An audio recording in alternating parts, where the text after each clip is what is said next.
هل يحتاج جهازك إلى إصلاح؟ نوفر تشخيصا مجانيا بدون مكالمات أو تنقل. نستلم الجهاز من باب منزلك ونعيده إليك بعد الانتهاء. قبل الإصلاح نرسل لك تقدير التكلفة ونبدأ العمل فقط بعد موافقتك. خدمة بسيطة وشفافة واحترافية. الرابط موجود في الوصف. عندما تواجه مشكلة في شاشة لابتوب لينوفو قد يكون الحل هو تغيير الشاشة.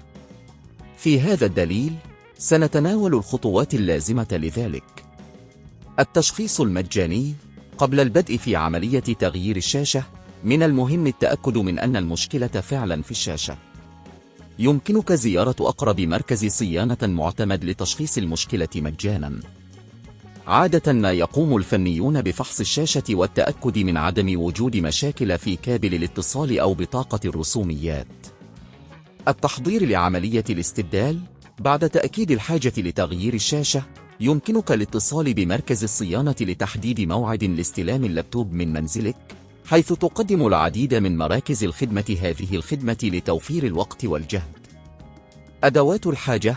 تأكد من أن لديك الأدوات الضرورية مثل مفكات دقيقة، أداة فتح، وملقط. إيقاف تشغيل الجهاز. قبل البدء تأكد من إيقاف تشغيل اللابتوب وفصل جميع الكابلات.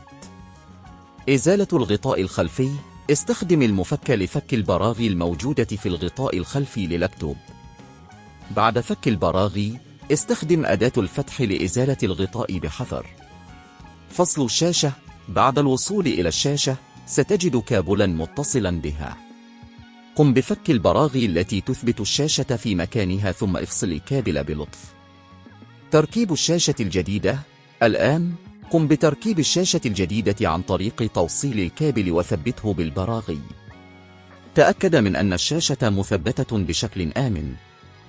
إعادة تركيب الغطاء الخلفي. بعد الانتهاء من تركيب الشاشة أعد الغطاء الخلفي وثبته بالبراغي التي قمت بإزالتها سابقا. تشغيل الجهاز. قم بتشغيل اللابتوب للتحقق من أن الشاشة الجديدة تعمل بشكل سليم.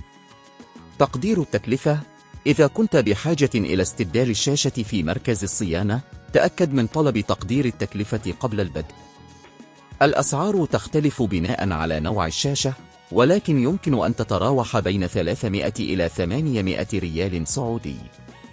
بهذه الخطوات يمكنك استبدال شاشة لابتوب لينوفو بسهولة. إذا كنت غير مرتاح للقيام بذلك بنفسك لا تتردد في الاستعانة بأحد الفنيين المتخصصين. هل يحتاج جهازك إلى إصلاح؟ نوفر تشخيصا مجانيا بدون مكالمات أو تنقل. نستلم الجهاز من باب منزلك ونعيده إليك بعد الانتهاء. قبل الإصلاح نرسل لك تقدير التكلفة ونبدأ العمل فقط بعد موافقتك. خدمة بسيطة وشفافة واحترافية. الرابط موجود في الوصف.